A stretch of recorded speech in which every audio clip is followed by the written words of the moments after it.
Career आपको support कर रही हैं और हाँ, अगर उसको सही लगता है करना है तो करे, बिल्कुल कोई वो नहीं है। लेकिन आई कीप टेलिंग हर कि पढ़ाई पे कॉम्प्रोमाइज़ नहीं होना चाहिए, तालीम आपने अपनी मुकम्मल करनी है, साथ में ये करना है, आप करते हैं। तो पैसे सबको टाइम पे दे रही हैं आप? ये राइज कर रही है ये चीज़ या नहीं? मैंने सबको जिस दिन शूट खत्म हुई है उस दिन सबको पैसे दे दिए। क्या इसलिए कि मेरे पैसे आज तक कभी किसी ने नहीं रोके, टू बी ऑनेस्ट। ठीक है, कैसे बच गई?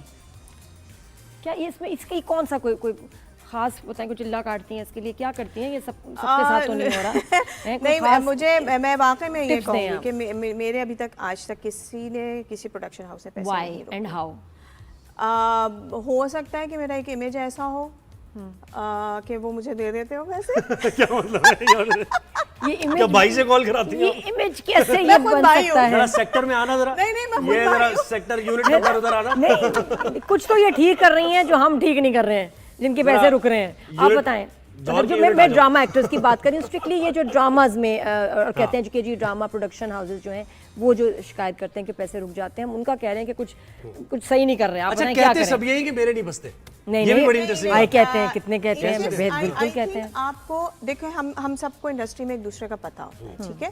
सो आपको उन्हीं लोगों के साथ काम करना चाहिए जो आपको वक्त पे पैसे देते हैं, क्योंकि हमें पता है कौन पैसे देता है कौन नहीं देता। I don't work with those people. कौन से प्रोडक्शन हाउस है वो अब ये मैं नाम नहीं, जो पैसे देते हैं, नहीं देते की बात नहीं कर रहा मैं, जो पैसे देते हैं जिनकी रेपुटेशन अच्छी है। भाई सेवन स्काई दे देता है, बिग बैंग दे देता है, एमडी दे देता है, हम टीवी दे देता है। मैंने तो अभी तक भाई इन्हीं के सबके साथ काम किया है और इन्होंने 3S बाय द वे, हाँ, they are also very good. तो मुझे तो सबने बिल्कुल टाइम सही बात है, और उनके नाम लेना चाहिए खास तौर पे कि जो पैसे देते हैं। एग्जैक्टली। लेकिन हाँ, एक चीज़ और भी मैं कहूँगी कि आई थिंक देखिए, प्रोडक्शन हाउसेज या प्रोड्यूसर्स भी इंसान हैं। ये बात ना वाइस वर्सा होती है, बराबरी की बात होती है। मैं उनको जो डेट्स देती हूँ उस पर मैं उनको काम करके भी देती हूँ पूरे टाइम पर, और उसके बदले में मैं तवक्को करती हूँ कि जब मैंने आपको अपना 100% दिया है तो आप मुझे मेरे एक्स्ट्रा पैसे लेती है जब आपके 30 दिन लेके वो एक साल लगाते हैं। और फायजा ऐसे मेरे नहीं होता। बहुत सारे एक्टर्स ऐसे करते भी हैं। पिछले दिन हमारे बहस भी ये छिड़ गई कि जी अगर मुझसे इतनी डेट्स ली हैं और लीड कास्ट की कोई मसला हो जाता है, उसकी वजह से एक साल प्रोजेक्ट घिसटता है, पैसे भी रुक जाते हैं, काम भी मुकम्मल नहीं होता, दूसरा प्रोजेक्ट भी नहीं कर सकते। ये कितना अनफेयर है? मेरे साथ नहीं हुआ, ठीक है, लेकिन ऐसा होता है, बिल्कुल होता है। अब वो लीड कास्ट की वजह से होता है या प्रोडक्शन के अपने प्रॉब्लम्स होते हैं, आई डोंट नो, ठीक है। अब ये उनके मसले हैं, लेकिन मेरे साथ इसलिए नहीं हुआ क्योंकि मैं वैसे ही बहुत कम काम करती हूँ। मैंने 5 जगह अपनी टांगें नहीं फंसाई हुई होती, एक वक्त में एक प्रोजेक्ट करती हूँ। कुछ साल पहले एक मेरे प्रोजेक्ट के साथ इस तरह का वाक़या हुआ था कि प्रोजेक्ट पूरा बन गया, बिल्कुल टाइम पर हुआ, सब पैसे मिल गए, लास्ट पेमेंट फंस गई बिकॉज सिर्फ एक सीन रहता था।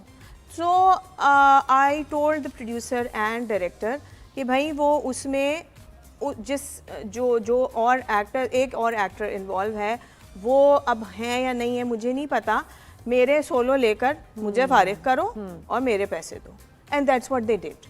उन्होंने मेरे सोलो लिए कि जी मैं उनको यूँ जाता हुआ देख रही हूँ, एक्सप्रेशन दिए, किस्सा ख़त्म, प्रोडक्शन हाउस ने मेरे पैसे क्लियर किए। अच्छा फायजा, अब बताएं एज ए डायरेक्टर की आंख से देखेंगे जो आजकल के ड्रामे चल रहे हैं, आपको कौन से कैरेक्टर्स पसंद आए, किसकी डायरेक्शन पसंद आई? जरा डायरेक्टर की, अब ये फायजा दी एक्टर नहीं, फायजा द डायरेक्टर, बताएं कौन सी कमाल प्रोडक्शन बन रही है? आई थिंक सारे ही बहुत अच्छे हैं। फिर भी 2-3 फेवरेट की। अब देखिए डायरेक्टर से पूछ रही हूँ मैं। इट्स वेरी डिफिकल्ट, लेकिन मुझे जो है वो अभी मुसद्दिक मलिक, मुझे खैर बहुत अच्छा, वो डायरेक्टर बनने से पहले ही मेरी डायरेक्शन करने से पहले ही उनका मुझे मेरी जिंदगी है, हाँ, उनका बहुत अच्छा था। और मेरी जिंदगी है तो बड़ा अच्छा बोलते हैं वैसे मुसद्दिक मलिक, बड़ा अच्छा बोलते हैं। लेकिन उनका कौन सा प्रोजेक्ट? आई थिंक जिसमें शहरियार मुनव्वर थे, फरार या मेरी जिंदगी है? नहीं, आई थिंक सॉरी मैं शायद कंफ्यूज कर रही हूँ। जिस डायरेक्टर ने वो बनाया था, शहरियार मुनव्वर वाला था, एक उष्णा शौर शहरियार मुनव्वर वाला drama. Sorry I forgot the name. मैं भी बताती हूँ। मुसद्दिक मलिक भी है, एक वो अच्छी प्रेस कॉन्फ्रेंस करते हैं, अच्छा बोलते हैं। मुसद्दिक मलिक ने नूरजहां बनाया था और वो बहुत अच्छा था, मुझे बहुत दूसरे की बात करता हूँ, वो हमारे गवर्नमेंट में आजकल होते हैं मुसद्दिक मलिक। अच्छा, मुझे ये पता है भाई साहब, एक बात बताएं मुझे। अच्छा नहीं, और उसका मोहम्मद बताएं कैसा था? भाई पूछने दो ना, डायरेक्टर आए हैं। हाँ मुझे नहीं, मोहम्मद सॉरी मैंने नहीं देखा, मोहम्मद मैंने नहीं देखा। बट हाँ, शेख का मैंने वो वाला देखा हुआ जो फैसल कुरैशी वाला था, एंड इट वाज ब्रिलियंट। और मैंने शेख को बल्कि मैसेज भी किया था क्योंकि मुझे वो बहुत अच्छा लगा था। बहरूपिया, ओ आई लव्ड इट। बिकॉज वो मुझे ज़ाती तौर पे ऐसे ड्रामे और फिल्में बहुत अच्छे लगते हैं जो ज़रा असली कम लगे, हाँ, थोड़े get-ups से एग्जैजरेटेड लुक्स, एक्टिंग मुझे अपील करती है और मैं खुद भी समटाइम्स उस तरह की एक्टिंग करती हूँ और मुझे स्क्रीन पे वो अच्छा लगता है। तो बहरूपिया में ये चीज़ थी, सब बड़े ड्रेस्ड अप, थोड़ी सी जो नॉर्मल एक्टिंग होती है उससे थोड़ी सी ऊपर एक्टिंग कर रहे थे। I really loved it. अच्छा, ये मैं अभी जब ईद कह रही हूँ, रमज़ान के जो प्लेस चल रहे थे, मुझे उसमें एक ही अच्छा लगा, सही बात है, जो मैं एंजॉय किया, और वो आपका ड्रामा था। तुम लड़के भी ना फनी, फिर फंसी बारी का स्क्रिप्ट जो है सिंपल सादा सा बना हुआ है, बड़ा अच्छा डायरेक्ट किया यासिर नवाज ने, बड़े मज़े की उसमें बातें थी कि ये दो बहनें हैं इतनी डिफरेंट, एक बिल्कुल फिटनेस फ्रीक पागल और बच्चों पे अपनों को ना सुनाती रहती है, बेइज्जत करती रहती है, और एक ये है जो मज़े से रह रही हैं जी, और वो खाने पीने पे किसी चीज़ पे आपको कोई मसला नहीं है, रिलैक्स सिर्फ। लेकिन जो आपको किराएदार के साथ क्या हुआ था, वो जो जिब्रान को देखने गई और किराए, अच्छा मियाँ खड़े हैं, इनको ऐसा पसंद आया ना वो जो मालिक मकान था, उसके पीछे I was mesmerised by his looks. वो क्या सीन था, वो उसमें आपको क्या मतलब, मियाँ भी खड़े हैं लेकिन आपको इतना मालिक मकान पसंद आया कि पीछे पीछे पीछे। भाई सब स्क्रिप्ट पे लिखा हुआ था, ठीक है, and our job as an actor is to do जो स्क्रिप्ट में लिखा और जो डायरेक्टर कहे। तो मज़े की बात ये है कि यासिर ने जो है उसके 2 वर्जन्स रिकॉर्ड किए थे। अच्छा, ठीक है, एक थोड़ा सा ज़्यादा मेस्मराइज्ड होने वाला वर्जन था, एक थोड़ा नॉर्मल वर्जन। ये कौन सा था जो चला? तो ये जो चला ये नॉर्मल वाला अरे इससे ज्यादा क्या हुआ होगा? क्योंकि मेस्मराइज्ड वाला बकौल यासिर के रमज़ान का प्लेयर ज़्यादा हो रहा है। तो अब खैर मैंने तो दोनों वर्जन दे दिए थे, मेरा काम था। और वैसे भी मोहब्बत तो कभी भी कहीं भी किसी से भी हो सकती है, ये तो कोई बात है। जिब्रान बहुत चार्मिंग लग रहे थे ऑनेस्टली, बिल्कुल। जब ये सीन किया है और जिब्रान ने खैर बहुत डायलॉग्स बहुत ज़बरदस्त बोले और जिब्रान वाकई में ऐसे लग रहे थे कि कोई भी। अच्छा, इनका एक लफ्ज नहीं है उसमें, ये सिर्फ उसको फॉलो कर रही हैं, ऐसे जाके एकदम स्टिल ना, सकते में नहीं कोई आ जाता है।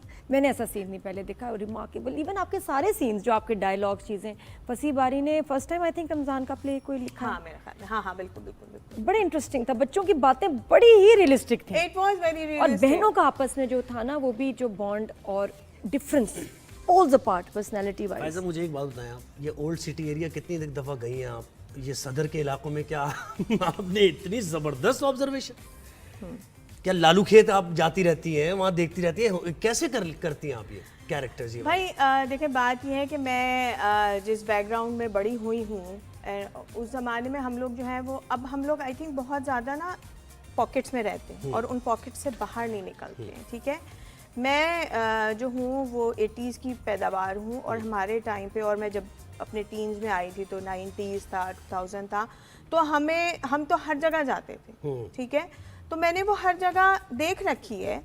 आप अगर बात करते हैं लियाकताबाद लालू खेत की, मैंने वो भी देख रखा है, मैंने वहाँ से शॉपिंग भी कर रखी है। सदर तो मैं अभी भी जाती हूँ बोरी बाज़ार चीज़ें ख़रीदने, बंस रोड जाती हूँ। सो आई एम नॉट कि मैं बस जाके डिफेंस में बैठ गई हूँ,